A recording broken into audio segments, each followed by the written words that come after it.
Picture a normal day, nothing dramatic, and yet your mood keeps getting hijacked.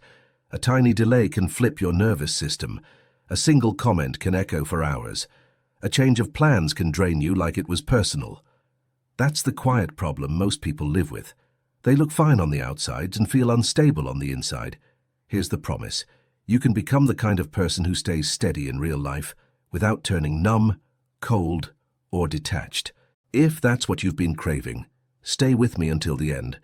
And if you want more of this calm, grounded style, a quick like, a subscription, and turning on notifications helps you keep these conversations close, right when you need them. Traffic, tone, silence, a late reply, a weird look, a plan that changes last minute, chest tight, jaw locked, thoughts racing. You don't even choose it. It just happens. Later, the replay starts. What you said, what you didn't say, what you wish you said.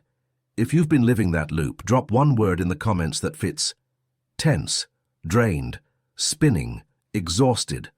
What drains you isn't sensitivity. It's misdirected control. Your attention keeps reaching outward, trying to manage outcomes, impressions, timing, other people's reactions. That reflex becomes a habit, and the habit slowly becomes a personality. Most people call it overthinking, but underneath it, it's simpler. A quiet argument with reality. Reality does what it does, and the mind tries to force it to behave. Every time you lose that fight, you lose a little inner ground, and eventually, you start living like your stability depends on conditions. Stoicism has a reputation it doesn't deserve.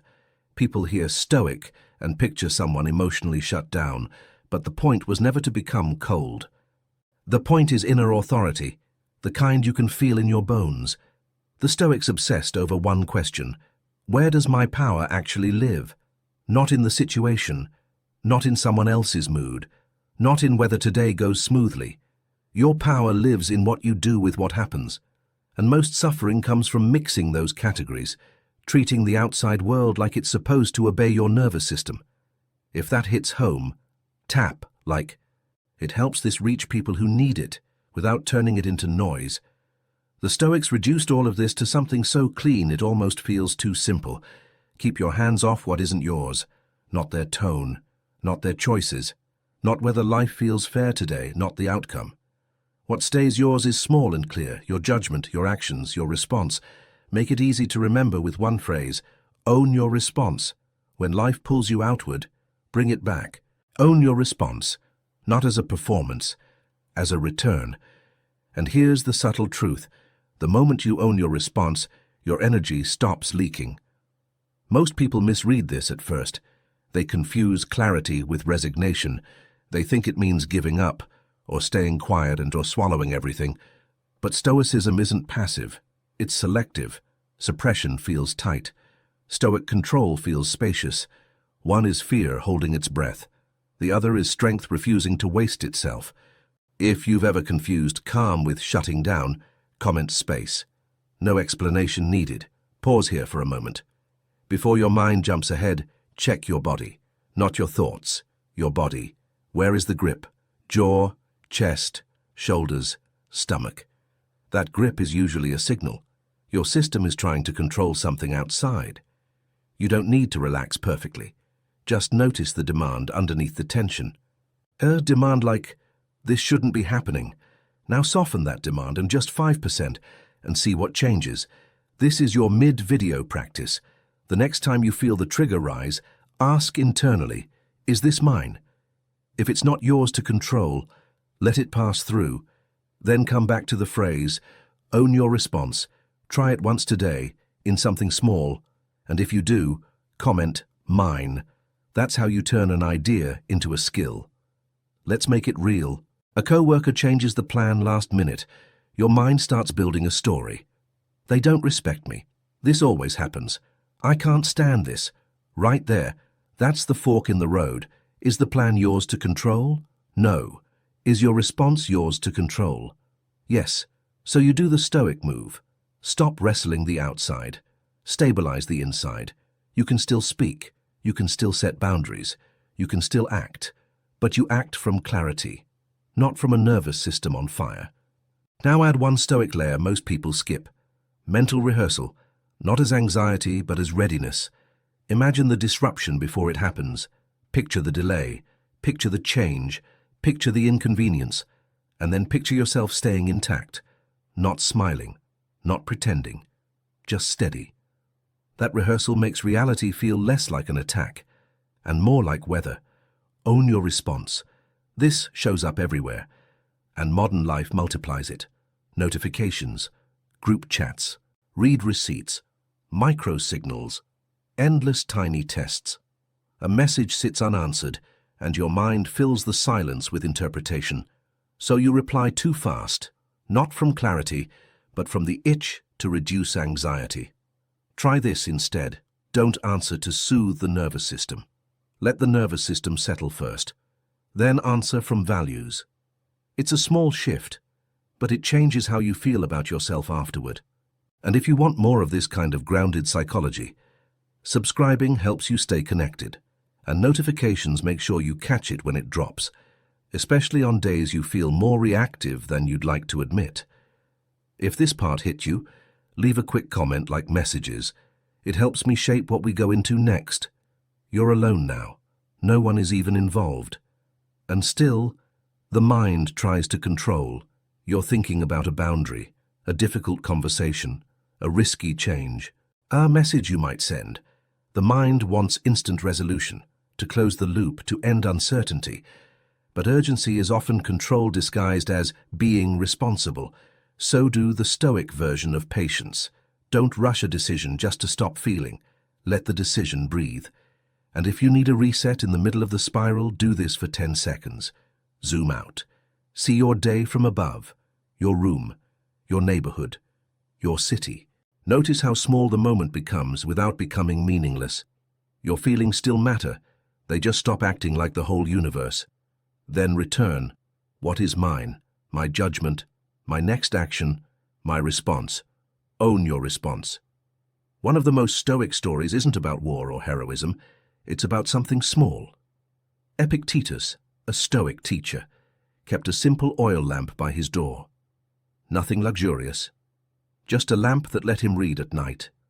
One day, someone stole it. Imagine that moment. You come home. You reach for what's familiar, and it's gone. Most people would feel the surge instantly. Anger, violation, the impulse to chase, accuse, spiral. But Epictetus refused to donate his center. He didn't turn it into a story about disrespect. He didn't let the theft become a wound. He said something almost unsettling in its simplicity. If someone took my lamp, it's because they valued it more than I did. Not because he didn't care, but because he wouldn't hand over his inner stability. And the next day, he replaced it with a cheaper lamp. That part matters. He didn't pretend nothing happened. He adjusted. He acted, but he didn't collapse. He didn't argue with reality. He didn't punish himself with hours of mental replay. He didn't give the thief a second gift, his peace. That's the Stoic point in one scene. Life will take things. People will disappoint you. Plans will break. Control will slip. The question is whether you also donate your center, or whether you return to what is yours. Own your response. Family is where this gets the hardest. Because the trigger isn't just the moment, it's history. A certain look can take you back 10 years. A tone can make you feel 14 again. A single sentence can reopen an old role you thought you outgrew. And in those moments, you're not only reacting to what's happening now, you're reacting to what has always happened. That's why it feels fast, automatic, personal. Here's the Stoic move inside old patterns. Don't argue with the past. Don't try to rewrite your childhood in a kitchen conversation. Don't try to win softness from someone who only knows control. Ask the question again, gently. Is this mine? Their limitations aren't yours. Their emotional immaturity isn't yours. Their version of the story isn't yours. What is yours is how you show up, your tone, your boundary, your exit. Sometimes the most Stoic act is not a speech, it's a decision. If this hits close to home, comment family, not to explain, just to mark it. And now, the part almost nobody teaches, what to do after you've already reacted. Because you will, you're human. You'll lose your center sometimes. You'll say too much. You'll get sharp. You'll spiral. The mistake isn't reacting. The mistake is making it mean you failed. Here's the Stoic repair. First, stop the second wave, the self-attack, the shame, the mental replay that punishes you for hours. That second wave is optional, and it's usually worse than the original trigger. So do this instead. Name it, cleanly. I reacted. No drama. No identity story. No, I'm always like this, just, I reacted. Then return to what is yours. What is mine right now? My next action, my next sentence, my next breath. If you need to repair with someone, keep it simple, not a long explanation, not a courtroom defense, a clear line. That wasn't the version of me I want to lead with. And then, adjust behavior. That's real strength, not perfection, correction.